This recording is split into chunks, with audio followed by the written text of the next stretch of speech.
Hello divine soul, Shri Krishna ji Gita में कहते हैं आत्मा अजर अमर अविनाशी है। ना उसे शस्त्र काट सकते हैं, ना उसे अग्नि जला सकती है। तो कैसे उसे विभाजित किया जा सकता है, कैसे उसे बांटा जा सकता है? आपकी शिव शक्ति का ये संयोग, ये ट्विन फ्लेम की जर्नी, यहाँ पे दो बॉडीज़ में सिमिलर एक ही सोल रह रही होती है। ऐसा कैसे पॉसिबल होता है? एक लेडी ने जो बहुत अच्छे पद पे है, पीसीएस हैं, और उन्होंने ये क्वेश्चन पूछा हुआ है। काफ़ी मुझे अच्छा क्वेश्चन लगा और उससे पहले भी काफ़ी ये बार ये क्वेश्चन आया है, तो मैंने क्वेश्चन को पिक किया। ये क्वेश्चन बहुत ही सरल और सहज है। अगर आप अपने आत्मा से कनेक्ट नहीं है, अगर आपकी ये जर्नी नहीं है, तो आप इस क्वेश्चन में कन्फ्यूज हो सकते हैं। तो मैं इस क्वेश्चन को बताने वाला हूँ। होपफुली आप इस चीज़ को डिटेल से समझे। अगर आप इस जर्नी में होंगे तो आप रिलेट ज़रूर कर पाएंगे। नमस्कार दोस्तों, आपका बहुत बहुत स्वागत है लाइव प्रिपरेशन के इस नई वीडियो में। मैं हूँ स्टो। दोस्तों, यूँ तो बहुत सारे प्रश्न आया करते हैं, लेकिन कुछ चुनिंदा प्रश्नों को मैं लेता हूँ जिससे आपकी जर्नी का ग्रोथ हो सके। ये प्रश्न का आंसर थोड़ा लंबा हो सकता है, वीडियो थोड़ी लंबी हो सकती है, लेकिन आप इस आंसर से अपने से भी रिलेट कर सकते हैं। तो आत्मा क्या है? एक आइडेंटिटी है क्या? एक सांचा है क्या? एक स्ट्रक्चर, एक मॉड्यूल है क्या जिसमें उसको ढाल दिया गया है? आत्मा फ्लो है कॉन्शियसनेस का। आत्मा फ्लो है आपकी चेतना का, विस्तार है जो लगातार बदल रही है। जैसे रेकी ऊर्जा में क्या करते हैं, आपकी आत्मा में ब्लॉकेजेस क्रिएट हो जाते हैं, आपकी सोल, आपकी बॉडी में, सिंपली उसे हील करते, तो ऊर्जा हाई, ऊर्जा लो हुआ करती है। और आपका जो इस जर्नी में आने का मकसद है, इससे भी आप रिलेट कर सकते हैं। जैसे कि ऐसा नहीं है कि आपका जो हर समय एक ही मकसद रहेगा, एक ही सोल मिशन रहेगा। आपके सोल मिशंस आपकी आवश्यकताओं के अनुसार, आपकी ऊर्जाओं के अनुसार बदलते भी रहते हैं। और आपकी ट्विन फ्लेम जर्नी अगर होगी तो कुछ चीज़ों को जरूर रिलेट करेंगे। जैसे कि कृष्ण तो बहुत खूबसूरत बात कहते ही हैं, उनकी बात उस समय बहुत सही है, बहुत सही है। लेकिन अभी थोड़ा आगे बढ़ते हैं। बुद्ध कहते हैं आत्मा के बारे में जब उनसे पूछा जाता था तो वो मुस्कुराते थे, हंसते थे, और कभी कभार जब ज़्यादा पूछा जाता था वो कहते अकथनीय है। आत्मा के विषय में बेस्ड होता है आपका एक्सपीरियंस बेस्ड होता है। उसको टेक्स्ट में पढ़ के अनुभव आप नहीं कर सकते हैं, एक्सपीरियंस नहीं कर सकते हैं। और समय अनुसार चीज़ों में परिवर्तन आता है। कृष्ण जिस समय जिस बात को कह रहे थे, इथिकल बातें हमेशा बदल जाती हैं। आज इथिक्स जो आप अप्लाई करेंगे वो 20 साल पहले अप्लाई नहीं कर सकते थे। आज के 20 साल बाद, 30 साल बाद जो इथिक्स आज अप्लाई हो रही है, नैतिकता, वो बाद में अप्लाई नहीं कर पाएंगे। तो इथिक्स भी बदलती है। और एक इनलाइटमेंट पर्सन की जो ज्ञान है उसमें ज़्यादा विस्तार होता है, ज़्यादा चीज़ें फैलती हैं, और आत्मा को विकसित होने का मौका चाहिए। आत्मा तरह तरह से विकसित होती है। और जैसे कि बुद्ध कहते हैं कि फ्लो ऑफ कॉन्शियसनेस, कोई एक आइडेंटिटी नहीं है कि एक व्यक्तित्व तो वैसा ही रहेगा।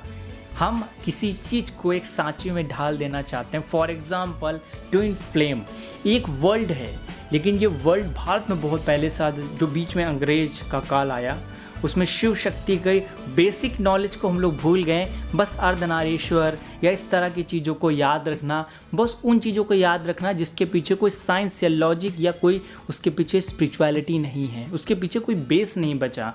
इसीलिए हम उससे रिलेट नहीं कर पा रहे। कोई बुद्धिमान पुरुष जब रिलेट नहीं कर पाता किसी चीज़ को, तो उस चीज़ को छोड़ देता है या अंधविश्वास कहता है। लेकिन अगर हम उसको बहुत अच्छे से रिसर्च करें तो पता चलेगा। इससे बहुत सारे रेगुलर कॉल आते हैं, लोगों से बात होती है, जब उनमें बैलेंस कैसे आता है, मस्कुलिन एंड फेमिनिन एनर्जी। आध्यात्म में संतुलन आता है जब आपकी फेमिनिन एनर्जी भी बैलेंस हो और मस्कुलिन एनर्जी भी बैलेंस हो। तो आत्मा लगातार परिवर्तित हो रही है, किसी एक सांचे में नहीं है कि आत्मा ऐसे ही करेगी। समय अनुसार आत्मा की गति और दशा दोनों ही परिवर्तित हो जाते हैं, चेंज हो जाते हैं। तो ट्विन फ्लेम जर्नी डेफिनेटली आपको नए अवसर प्रदान करती है, नए मौके प्रदान करती है। आत्मा यहाँ जरूरी नहीं बट जाए, यहाँ पे आत्मा सिंगल ही सोल है। वो बटी कहाँ है, वो तो एक ही है, बट वो बॉडीज़ बदल रही है ना। तो बॉडीज़ का मतलब ये थोड़ी कि बट गई है। This is a similar soul. और यहाँ पर दोनों एक दूसरे के साथ एनर्जी शेयर करते हैं, राइट। एनर्जी, फीलिंग्स, आपको उनसे मुलाकात करने के बाद आपके लाइफ में आध्यात्मिक परिवर्तन होंगे, ना कि बहुत ज़्यादा 3D प्लेन पे परिवर्तन। वो बस उसका बाई प्रोडक्ट है, वो उसका जब रिजल्ट है सिर्फ जो हो रहा है। और आत्मा को जितने अवसर मिलेंगे इसके बाद भी कोई और नया वर्ल्ड आएगा, नई चीज़ आएगी, तो उसमें भी आत्मा गति और दशा को बदलेगी, राइट। और आपके लिए जो बहुत इंपॉर्टेंट चीज़ है, अगर आप इस जर्नी में होंगे तो इस चीज़ को महसूस करते होंगे। देखिए, ये जर्नी आध्यात्मिक है, तो आप अवेयर रहिए, चीज़ों से अलर्ट रहिए। आपकी जितनी कॉन्शियसनेस ज़्यादा होगी, जितना आप में साक्षी भाव ज़्यादा होगा। देखिए, बहुत सारे लोग इस जर्नी में होते हैं तो कुछ ना कुछ उनको प्रोसेस चाहिए, ध्यान कर रहे हैं, कहीं कुंडली अवेकनिंग कर रहे हैं, कहीं कोई ना कोई चीज़ में अपने आप को बिजी रखते हैं। This is actually very dangerous thing, क्योंकि ये जर्नी सेल्फ रियलाइजेशन की, अगर आप अपने साथ नहीं रह पा रहे हैं कुछ समय के लिए, अपने आप को जैसे आप हैं वैसे एक्सेप्ट नहीं कर पा रहे हैं, तो आपकी ट्विन फ्लेम जर्नी में डेफिनेटली प्रॉब्लम क्रिएट होगी, वहाँ अप डाउन क्रिएट होगा, क्योंकि आप अपने आप को फेस नहीं कर पा रहे हैं। आपकी जो ऊर्जा, आपका जो ऑरा है वो फ्लैक्चुएट होता रहता है। उसी लिए ये जर्नी आपको बहुत ज़्यादा सेल्फ ग्रोथ पे फोकस करती है। कृष्ण जिस समय, जिस इथिक्स में वो बात कर रहे थे, जिस सिनेरियो में बात कर रहे, जो काल चल रहा था, वो एक सिविलाइजेशन परिष्कृत थी। उस समय वो चीज़ एकदम सही थी। आज की सिविलाइजेशन अलग है। उस सिविलाइजेशन में नए नए अपॉर्चुनिटीज़ आएंगी, नए नए मौके आएंगे, नए नए चीज़ें, घटनाएं भी घटित होंगी। हम बहुत बार शिव शक्ति के संयोग को पास से रिलेट ना भी कर पाएँ, लेकिन आप रियल लाइफ में उसको रिलेट कर लें।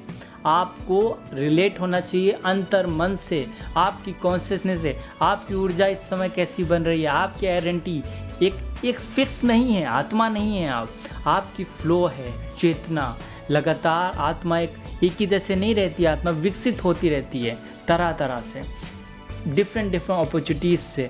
तो कृष्ण द्वारा की गई बात एकदम सत्य है, वो उस समय के सिनेरियो के अनुसार एकदम इथिकल वे के अनुसार एकदम सत्य है। उसको व्याख्या अलग तरह से, जब हम टेक्स्ट में कोई चीज़ लिखते हैं, जैसे आज आप ट्विन फ्लेम लिखें तो कुछ समय के बाद उसकी डिफिनेशन बना देंगे। डिफिनेशन, कोई वर्ल्ड किसी दूसरे वर्ल्ड पे बेस्ड होता है और वो वर्ल्ड किसी दूसरे वर्ल्ड पे बेस्ड होता है, और वर्ल्ड्स में एक अंतराल रहता है कि हम अपनी बात को कहीं पे फिट कर सकें, कहीं भी फील कर सकें। तो यहाँ पे आपको ध्यान देना है कि कौन सी चीज़ बाद में फिल कर दी गई है, कौन सी चीज़ आपके अकॉर्डिंग राइट है, ठीक है। तो आप अपनी एक्सपीरियंस बेस्ड है ये जर्नी, इसलिए सिर्फ बातों से आप इस चीज़ को नहीं जान सकते हैं, ये जर्नी को आप एक्सपीरियंस से जान सकते हैं।